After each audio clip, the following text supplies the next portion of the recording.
বাঁচাইও। ও আমার কলিজার যুবক, এতক্ষণ যে আমি আপনাদের সামনে বয়ান করলাম, একবারও কিন্তু বলি নাই আমার মতো পাঁচকল্লি টুপি লাগাও। একবারও বলি না আমি কওমি মাদ্রাসার সন্তান। একবারও বলি নাই তুমি কওমি মাদ্রাসায় যাও, স্কুল কলেজ বন্ধ করে দাও। আমি তাবলীগের লাইনের সন্তান। একবারও বলি নাই তুমি তাবলীগে যাও। আমি পীর সাহেবদের মুরিদ। একবারও বলি নাই তুমি পীরের কাছে যাও। ভালো করে খেয়াল করো, তাহলে আমি কি বলার জন্য আসছি জানোনি? ও আমার যুবক,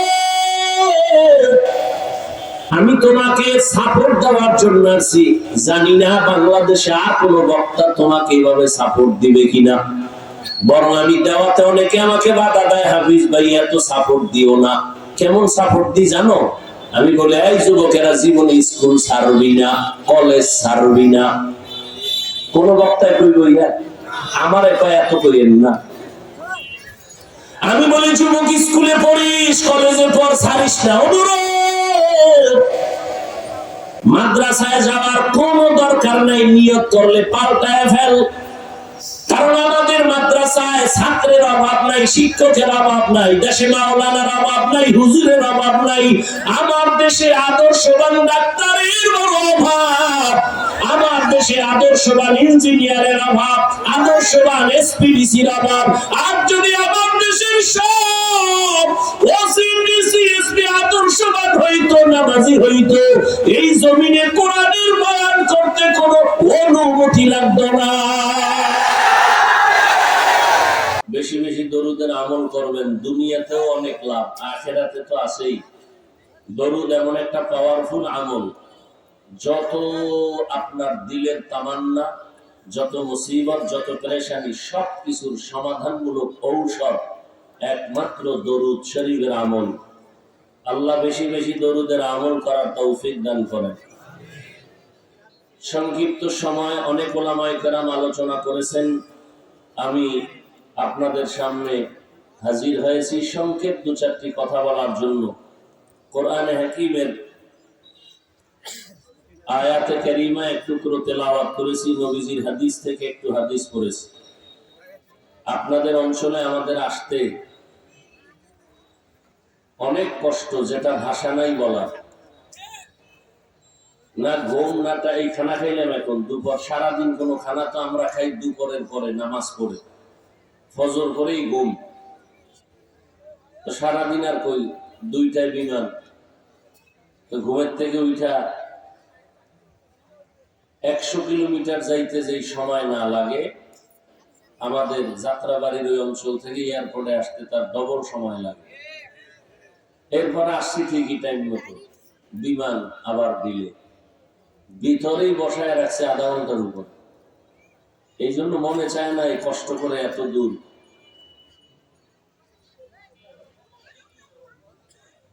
খুব কষ্ট, সীমাহীন শারীরিক কষ্ট, মানসিকও কষ্ট। এরপরে যদি আবার কেউ আবার বাজে কথা বলে, তখন আরো কষ্ট পাই। আল্লাহ সব ভাইকে হেদায়েত দান করেন।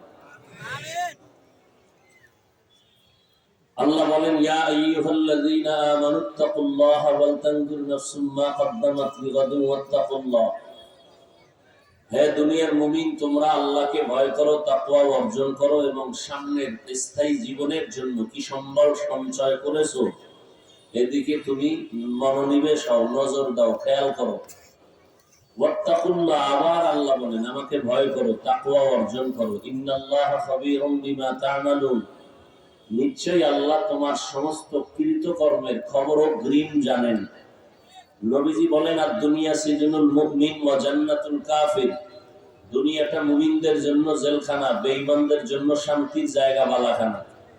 অর্থাৎ যত কষ্ট মুমিন দুনিয়াতে করবে, পরকালে শান্তি শুরু হবে আর শেষ হবে না। আর যত শান্তি আরাম বেঈমানরা করবে, বিধর্মীরা করবে, দুনিয়াদারেরা করবে দুনিয়ায়, মরণকালে ওদের কষ্ট শুরু হবে আর কখনোই শেষ হবে না। তাহলে দুনিয়াতে কষ্ট, আখিরাতে শান্তি মুমিনের জন্য, দুনিয়ায় শান্তি, পরকালে কষ্ট বেঈমানের জন্য। তবে মুমিন যদি সামান্য কষ্টকে উপেক্ষা করে ধৈর্য ধারণ করে তো দুনিয়াও তার জন্য শান্তি, এই কষ্টের মধ্যেও শান্তি আছে।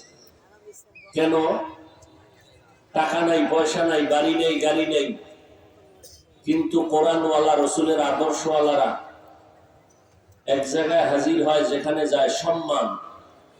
এই সম্মানটা তার জীবনের টাকা পয়সা বাড়ি গাড়ির থেকে বড় মূল্যবান। কথা ঠিক না? এখন আপনার কোটি কোটি টাকা আছে কিন্তু জুতার মালা গলায়, লাভ কি? আপনার 10 তলা বিল্ডিং আছে কিন্তু বিল্ডিং থেকে যদি জনগণের মাইলের ভয়ে জঙ্গলে ঘুমান তো লাভ কি? এই বিল্ডিং এর মাস্তানিতে কোনো লাভ আছে? এই নেতাগিরির কোনো লাভ আছে? কোনো লাভ নেই। সেদিন ঢাকায় বলেছি, কেউ খুশিতে লাফাইয়েন না।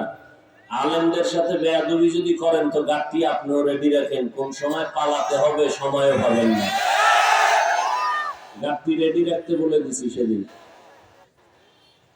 কারণ আলেমদের সাথেই যারা বেয়াদবি করবে মরার আগে এদের পতন শুরু হয়ে যাবে, কোনো সন্দেহ নাই। তা দেখেন, আমাদের টাকা পয়সা কিচ্ছু নাই, কি আছে? কথা বলেন না কেন? সম্মান। এটা টাকা দিয়ে কিনা যায়?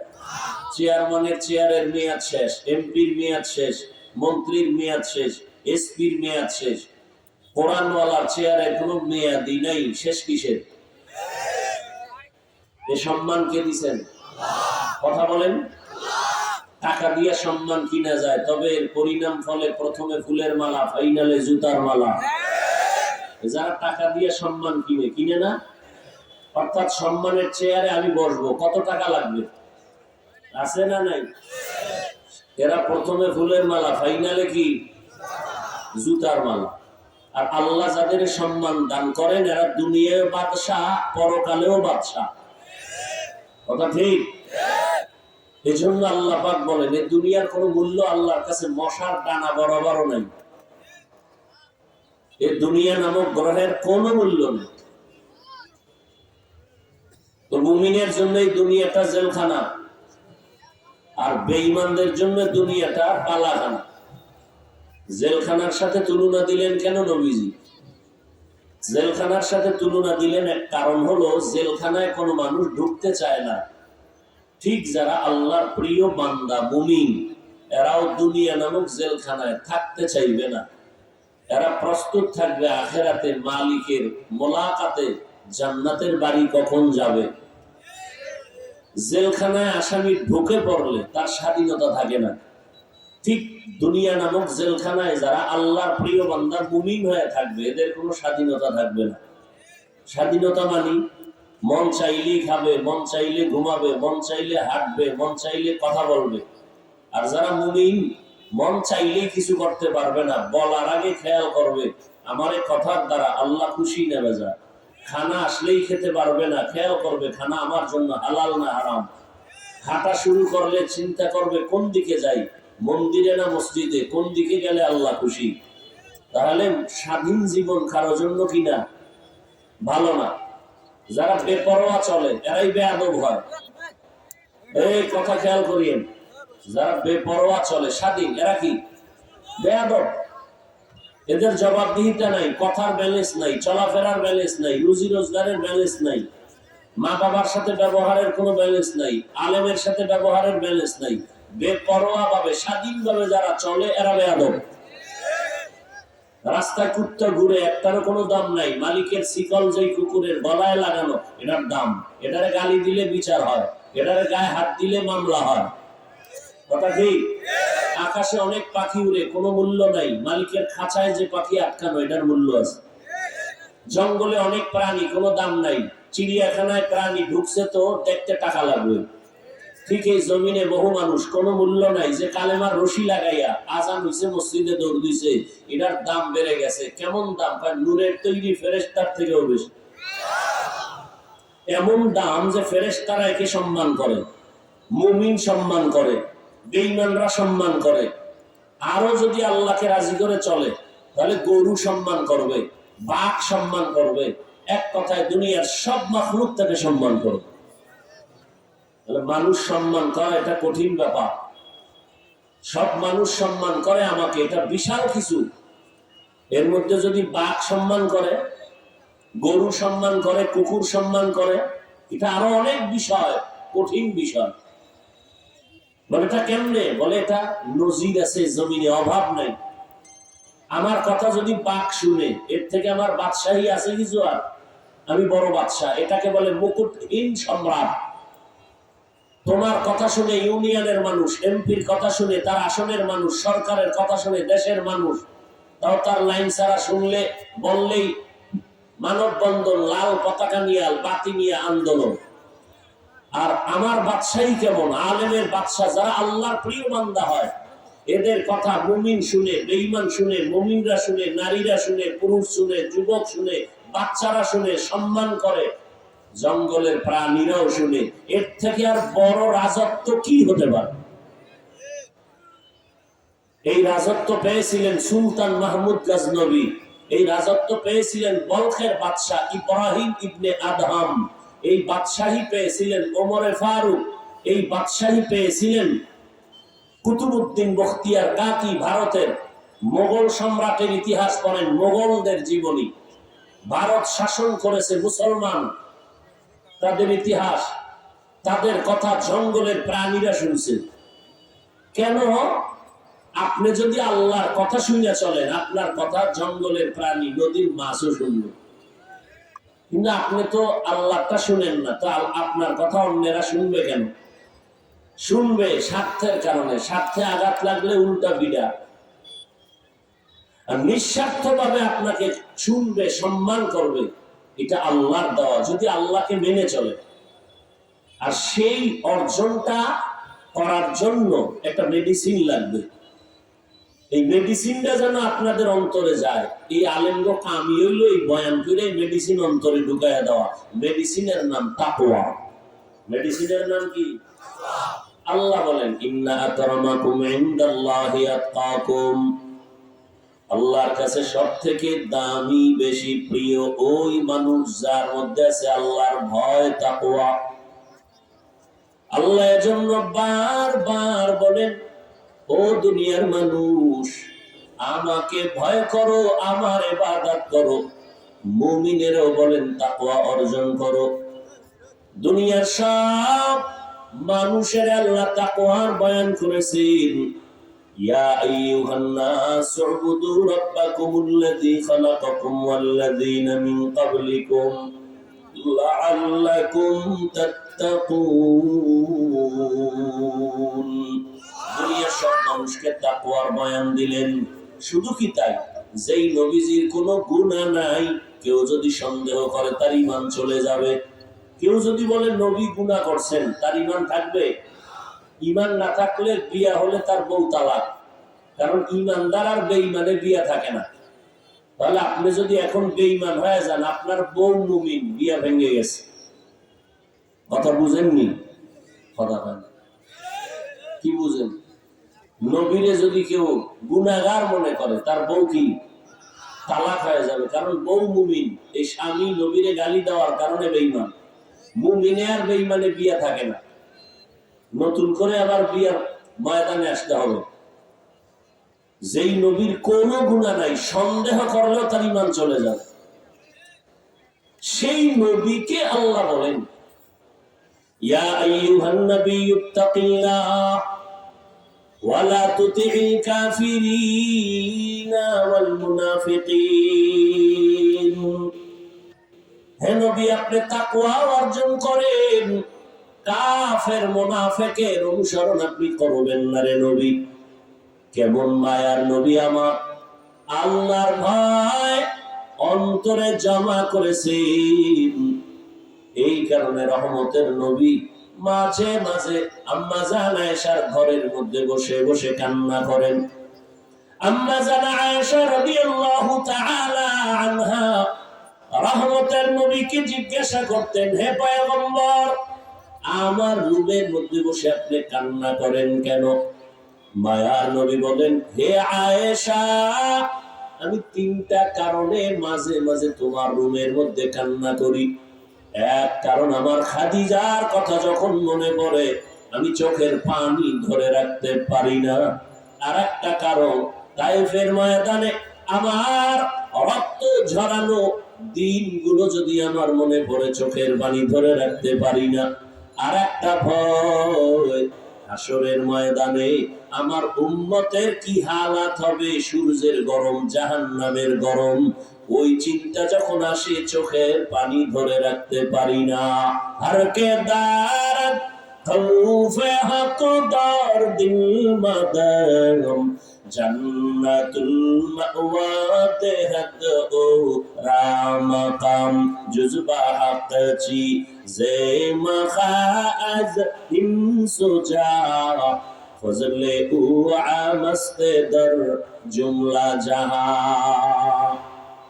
একটা মা বাবাকে সন্তান যখন ভয় পায় তখন মা বাবার সামনে অন্যায় করে না, আর যেই সন্তানগুলো মা বাবার সামনে অন্যায় করে, প্রমাণ সেই সন্তান মা বাবারে ভয় পায় না। সমস্ত মানুষ বলে ছেলেটা আসলে বেয়াদব, ছেলেটা আসলে কি বেয়াদব। একটা শিক্ষকের যখন ছাত্র ভয় করে তখন আর কোনো অন্যায় করে না, যদি অন্যায় করিয়া ফেলায় সবাই বলে এই ছেলেটা, এই ছাত্রটা শিক্ষকের মূলত ভয় করে না, শিক্ষকের সামনে এই ছাত্র বেয়াদবি করলো। তাহলে প্রমাণ, যেই সন্তান মা বাবারে ভয় করে অন্যায় করবে না, যেই ছাত্র শিক্ষকের ভয় করবে অন্যায় করবে না। ঠিক এই জমিনের মধ্যে যেই মানুষ আমার আল্লাহকে ভয় করবে, ওই বান্দা গলায় ছুরি লাগাবে, দাড়ির মধ্যে কখনো অস্ত্র লাগাবে না। খৌফে হকদার দিল মাদাম জান্নাতুল মাওয়া দেহত ও রামকাম জুজবা হকচি জে মখাজ ইনসুজা ফজলে উ আমস্তে দর জুমলা জাহা।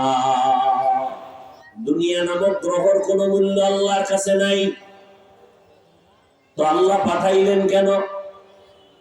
যদি দুনিয়ার মূল্য নাই থাকে তো কেন পাঠাইলেন? হে মালিক, এ দুনিয়ায় কেন পাঠাইলেন? এর একমাত্র জবাব, দুনিয়ার কোনো মূল্য নাই, তবে পাঠাবার একটা কারণ হলো তোমাকে আমি ঈমানের টাকা দিয়ে পাঠাইছি, আমলের বাজারটা কইরা চলে আসো জান্নাতে। আমলের বাজার করার জন্য দুনিয়ায় পাঠাইছেন আমার আল্লাহ। আল্লাযী খালাকাল মাউতা ওয়াল হায়াতা লিয়াবলুয়াকুম আইয়ুকুম আহসানু আমালা ওয়া হুয়াল আজিজুল গফুর।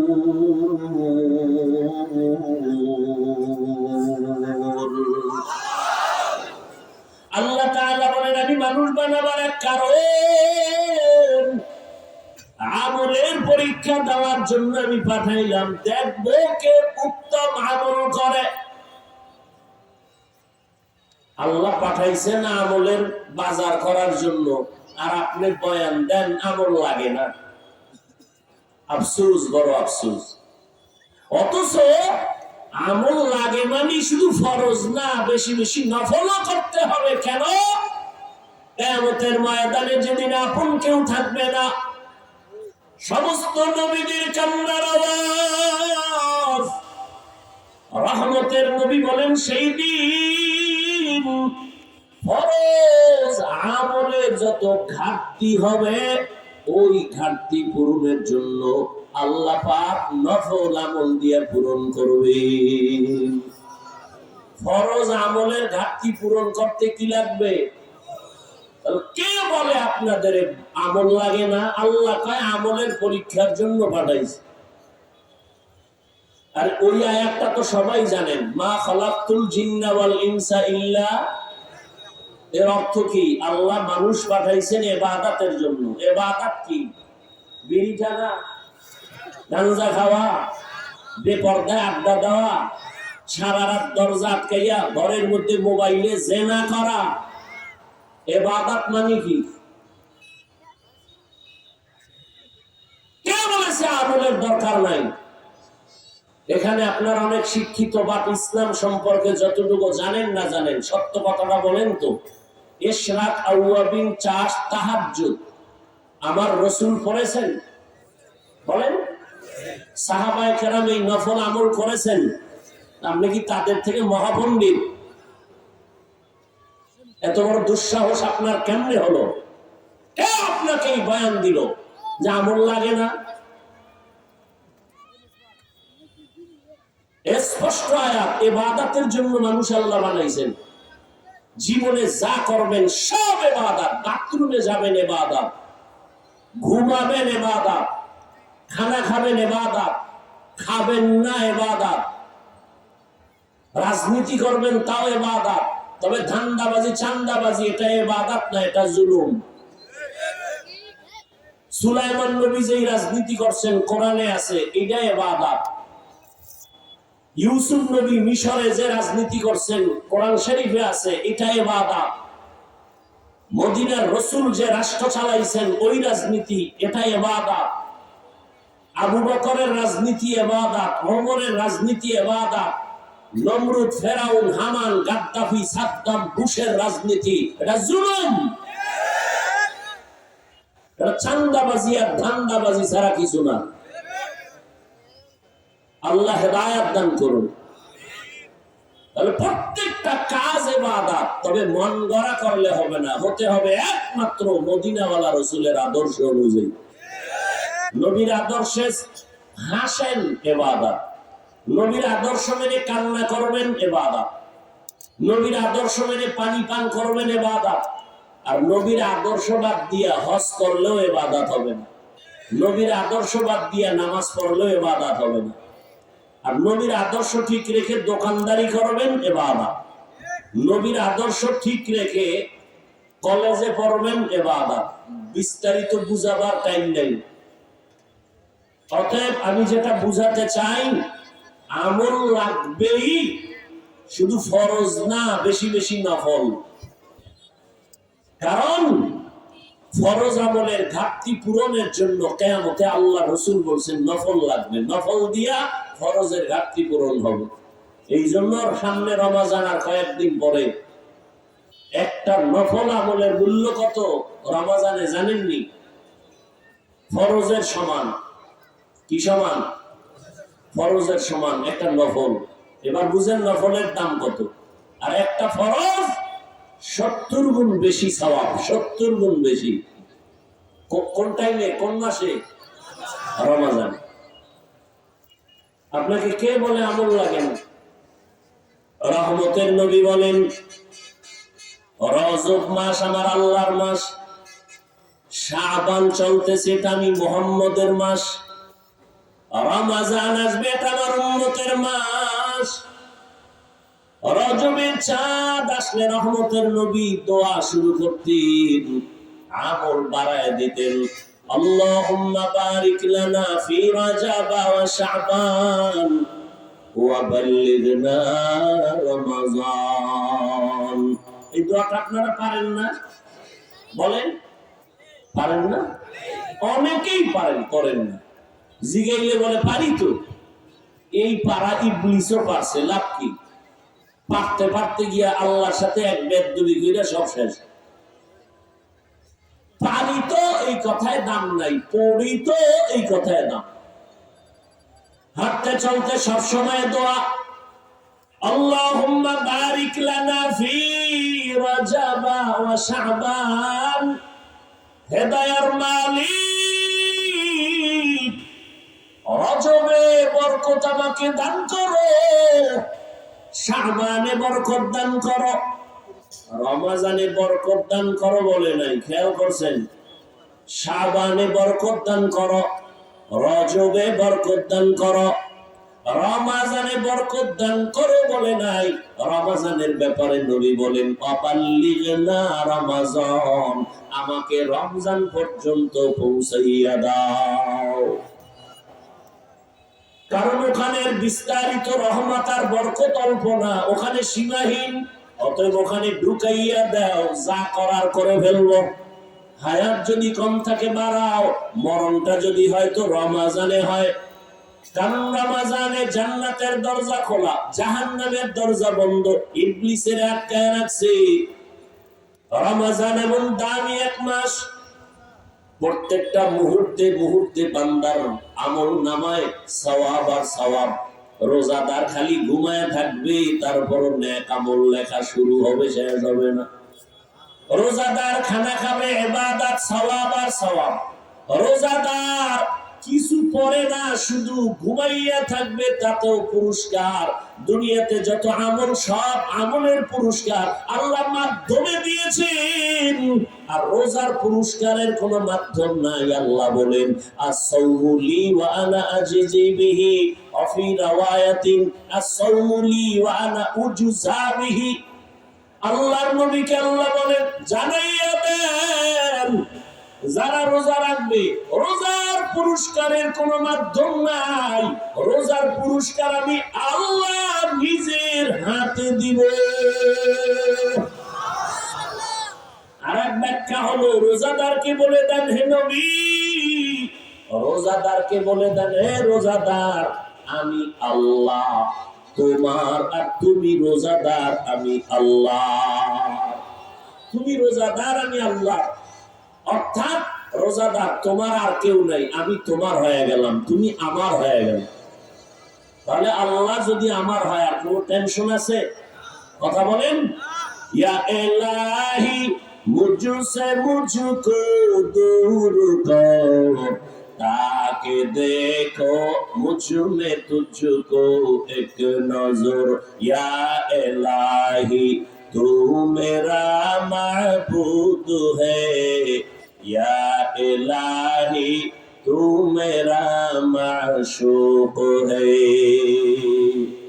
আল্লাহ তাআলা বলেন আমার ভয় অন্তরে জমা করিয়া জীবনকে গুনাহ থেকে বাঁচাইও রে মুমিন। পরকালের জন্য সম্বল সঞ্চয় করো নেক আমল। ইন্নাল্লাযীনা আমানু ওয়া আমিলুস সালিহাত কানাত লাহুম জান্নাতুল ফিরদাউসি নুজুলা। জান্নাতুল ফিরদাউস বড় দামি এক জান্নাত। এই জান্নাতটা যদি পেতে চাও, তাহলে তোমার পুঁজি লাগবে দুইটা, ঈমান আর নেক আমল। আমল से जिंदगी बनती है, जन्नत भी जहन्नम भी, ये खाक अपनी फितरत में न नूरी है न नारे। বেশি বুজুর্গগিরি দেখায় না, খবরদার। আমরা কি বেনামাজি? আমগো থেকে আপনারা খুব বড় বুজুর্গ হয়ে গেছেন না? আমরা নামাজ পড়ি না, পড়ি না, এত হালকা মনে করেন কেন? মাগরিবের নামাজ কখন হবে, কোন সময় পড়া যাবে, আমাদের থেকে আপনি বেশি জানেন, তো এলোমেলো করেন কেন? কি সমস্যা কি? মাসালা বেশি জানেন না, বুজুর্গ হয়ে গেছেন তাড়াতাড়ি। মাগরিবের নামাজ ক্যালেন্ডারে ওয়াক্ত দেওয়া আছে। উত্তম হলো দ্রুত আজান দিয়ে দ্রুত নামাজ পড়া, সেটাও কাল ভাগ করা আছে, শীতের কালে আবার গরম কালে একটু ব্যবধান আছে। কিন্তু মাগরিব পড়ার ওয়াক্ত আছে প্রায় 1.5 ঘন্টার কাছাকাছি। সাধারণ মানুষ মনে করে আজান দিলেই পড়ো, নাইলে নামাজ হবে না। 1.5 ঘন্টার উপরে ওয়াক্ত আছে। মোবাইলে নামাজের সময় সূচি বের করে দেখেন, এশার ওয়াক্ত শুরু হয় কখন, সব লেখা আছে। আমি 5 মিনিট বয়ান কম করলে আমার শান্তি শরীরের জন্য, বাকি আপনারা কষ্ট করে বসছেন, এই জন্য না আমি আপনাদের কষ্ট হলেও কিছু আসছি যেহেতু শুনে এলে, কিন্তু বুজুর্গ হইলে বয়ান করবো আমি।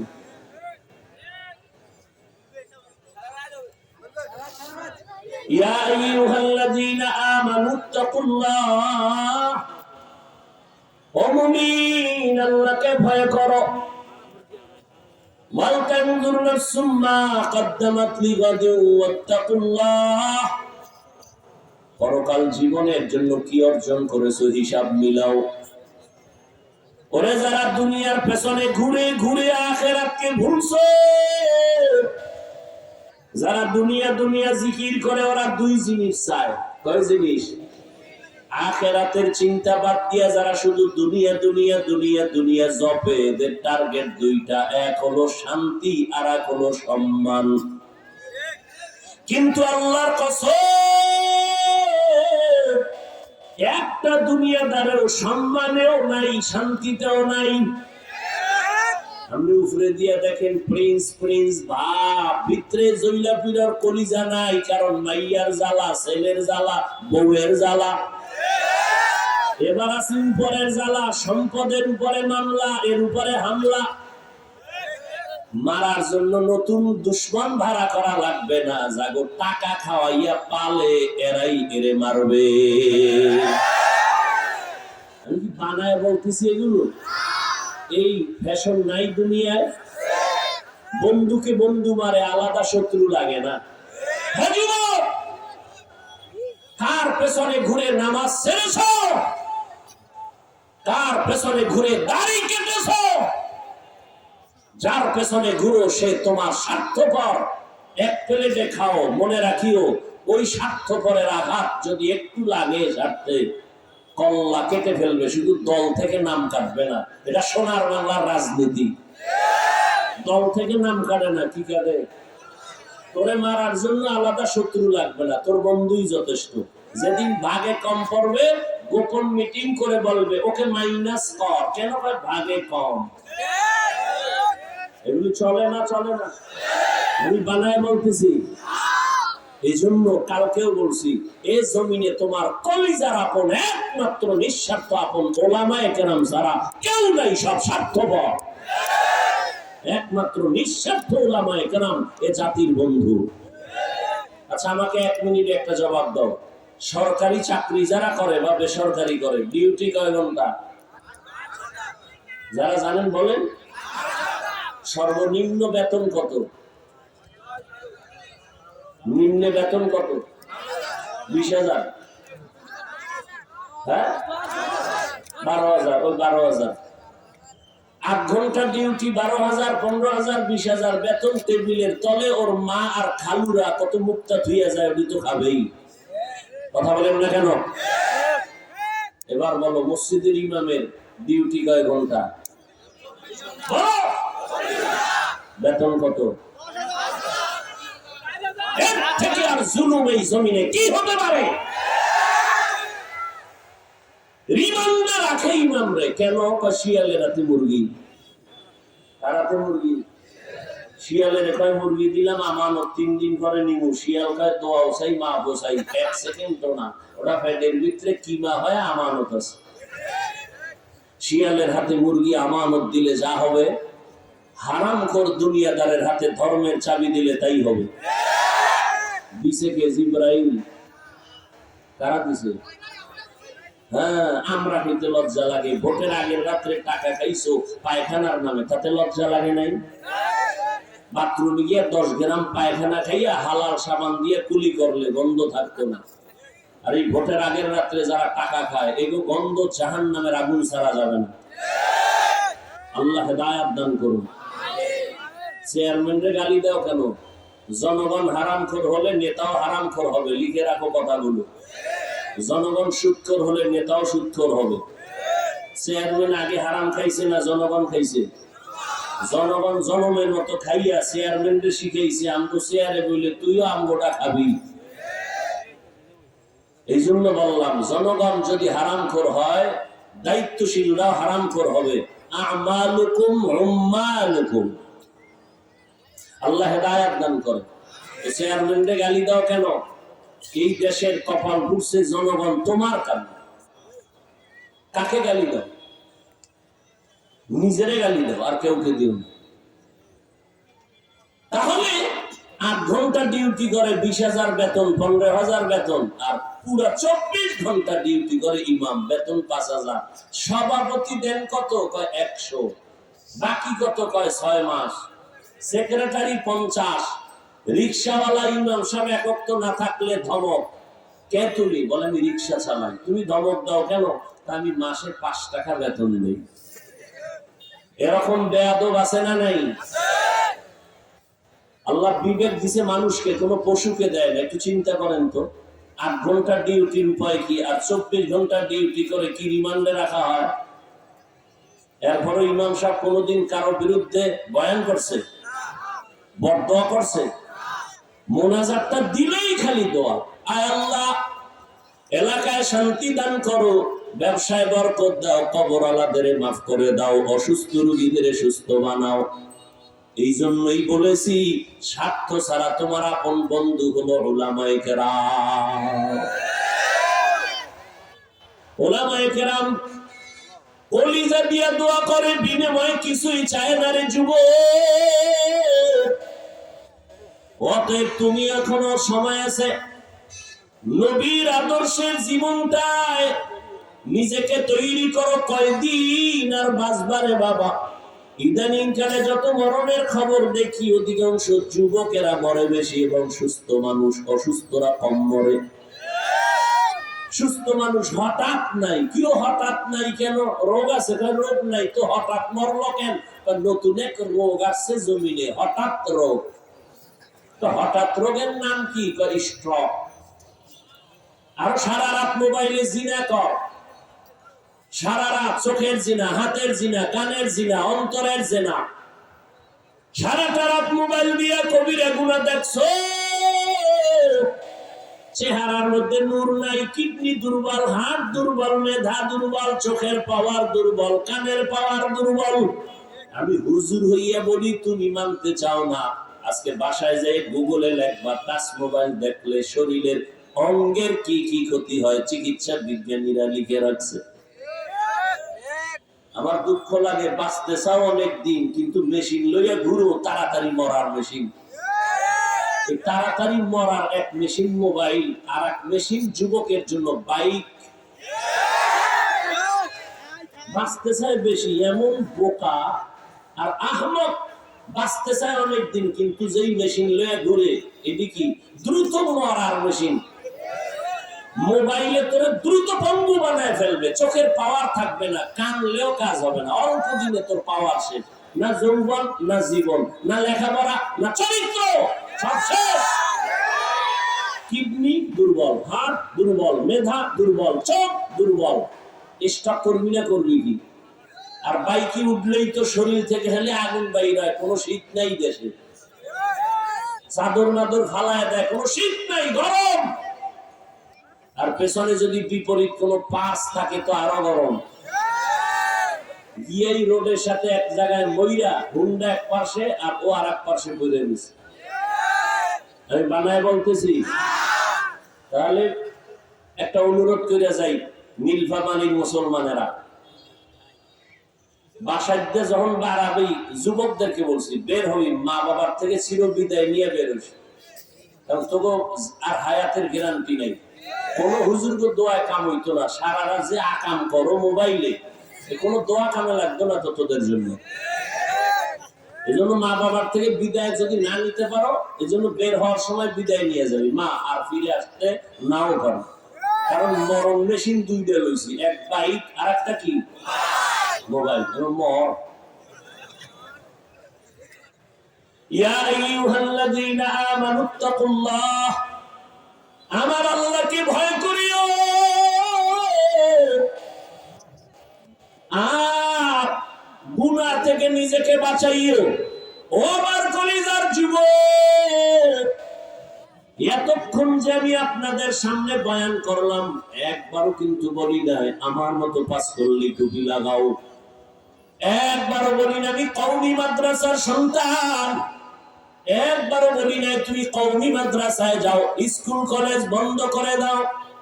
আমি তাবলীগের লাইনের সন্তান। একবারও বলি নাই তুমি তাবলীগে যাও। আমি পীর সাহেবদের মুরিদ। একবারও বলি নাই তুমি পীরের কাছে যাও। ভালো করে খেয়াল করো, তাহলে আমি কি বলার জন্য আসছি জানোনি? ও আমার যুবক,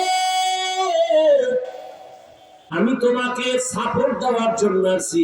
জানি না বাংলাদেশে আর কোন বক্তা তোমাকে এইভাবে সাপোর্ট দিবে কিনা। বরং আমি দেওয়াতে অনেকে আমাকে বাধা দেয়, হাফিজ ভাই এত সাপোর্ট দিও না। কেমন সাপোর্ট দি জানো? আমি বলে, এই যুবকেরা জীবনে স্কুল ছাড়বি না, কলেজ ছাড়বি না। কোন বক্তায় কইব ইয়া আমার এত কইেন না।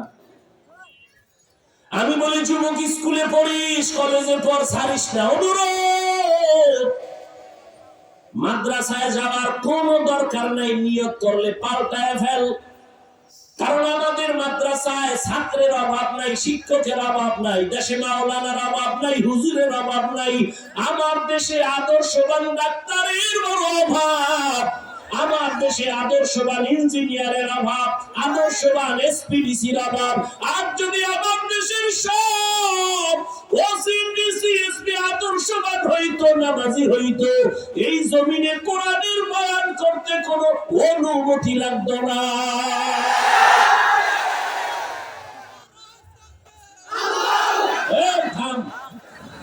এত ভেজালের পরে এখনো বলে কোন কুলাঙ্গারেরা কয় ওয়াজ হবে না। আমি ঢাকায় ঘোষণা দিছি, যারা কোরআনের মাহফিলে বাধা দিব ওর নাম লিস্টিটা আমার দ্বারে ভাড়া। এই জালেমের বিরুদ্ধে আবার আন্দোলন করতে হবে জমিনে।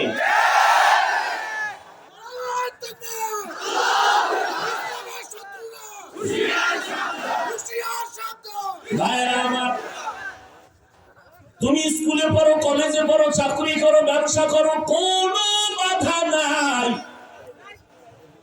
তুমি ডাক্তার হও, ইঞ্জিনিয়ার হও, প্রফেসর হও, ব্যবসায়ী হও, চাকরিজীবী হও। যুবকেরা খেয়াল আছে তো? এবার আমি কি বুঝাইতে চাই, এই এক দাবি আমার, ছোট্ট একটা দাবি। আমি তোমাকে হুজুর হইতে বলি নাই। স্কুলে পড়ো, কলেজে পড়ো, চাকরি করো, ব্যবসা করো, ডাক্তার হও, ইঞ্জিনিয়ার হও, প্রফেসর হও, ব্যবসায়ী হও, তবে দাবি একটা, বেয়াদব হইও না। বাস, আমার আওয়াজ এখানে শেষ। দাবি কি? বেয়াদব হইও না। এখন বলবা হাফিজ ভাই বেয়াদব হব না, তার ব্যাখ্যা কি? অল্প টাইম তার ব্যাখ্যা শুনো। যেই বেয়াদবিতে তুই মরার আগে বিছনায় পড়ে যাবি, সেই বেয়াদবি করবি না, এটা অনুরোধ। সেই বেয়াদবি 3 জায়গায় বেয়াদবি করলেই মরার আগে মরে যাবি, মানে রুহু থাকবে, দেহ থাকবে না। 1 নাম্বার জায়গা মা বাবা। অনুরোধ,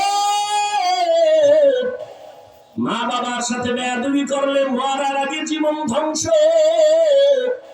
দ্বিতীয় জায়গা হলো শিক্ষক ও ছাত্র, তুমি কখনো শিক্ষকের সাথে বেয়াদবি করবা না। 3 নাম্বার, উলামায়ে কেরামের সাথে বেয়াদবি করবা না।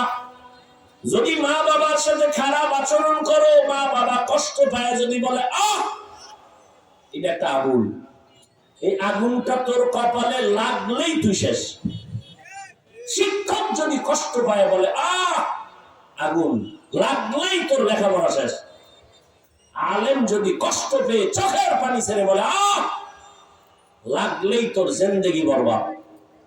চাক্কার তলে মাথা ঢুকে যাবে, টের পাবি না।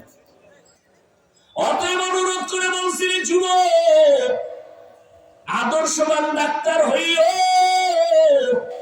আদর্শবান ইঞ্জিনিয়ার হও, আদর্শবান প্রফেসর হও। আর সেজন্য লাগবে মা বাবার দোয়া, শিক্ষকের দোয়া, উলামায়ে কেরামের দোয়া।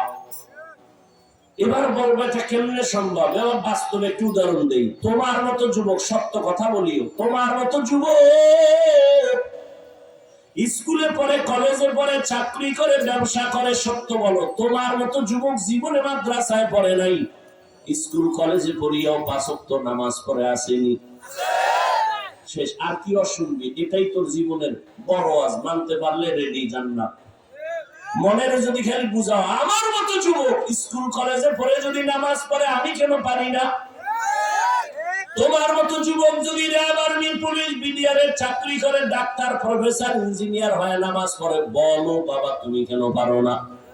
তোমার মতো যুবক রাস্তায় গাড়ি চালায়, 5 ওয়াক্ত নামাজ পড়ে, তুমি কেন পারো না? নদীর মধ্যে মাছ ধরে নামাজ ছাড়ে না, কৃষি কাজ করে নামাজ ছাড়ে না, বলো তুমি কেন পারো না? এখনো সময় আছে, তওবা করে নেও, জীবনে আর নামাজ ছাড়িও না রে বাবা।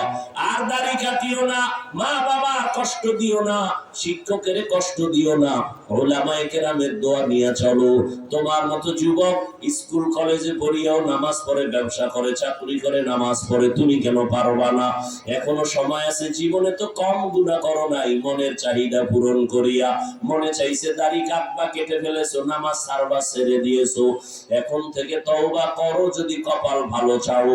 আল্লাহর কাছে মন খুইলা বলো, মনে মনে গোপনে, হে আল্লাহ, জীবনে আর দাড়ি কাটবো না, নামাজ ছাড়বো না, বেপরদায় চলবো না। মা বাবাদেরকে বলবো, বাবারা সন্তানের জন্য দোয়া করেন। মা, আপনাদের জীবন কত ধন্য, আপনাদের সন্তানদের মানুষ বানাবার জন্য আপনি মায়ের দোয়া ছাড়া সম্ভব না। আপনার মতো কত মা, এ কারণেই তো আপনারা ধন্য, বড় দামি। নবীদের মায়ের মতো আপনাদের মূল্য, সাহাবায়ে কেরামদের মায়ের মতো আপনাদের দাম।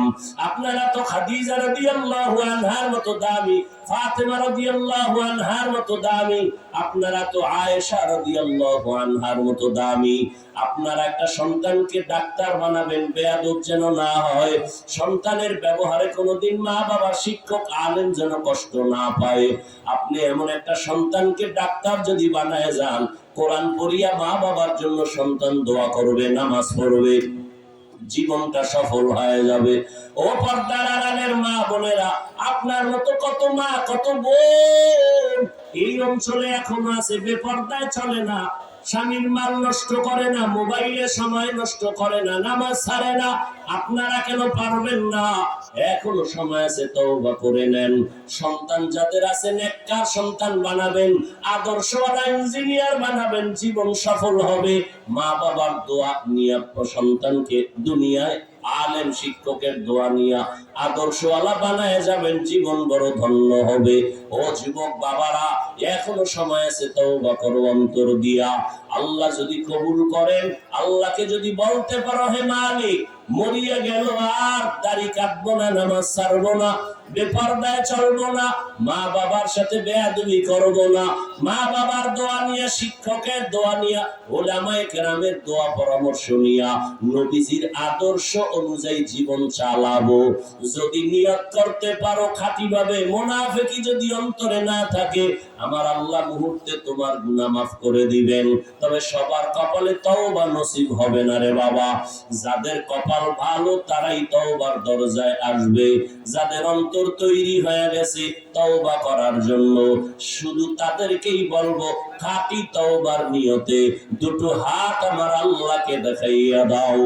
আয় আল্লাহ, আমাদের হাতগুলো কবুল করে নেন, তওবা কবুল করে নেন।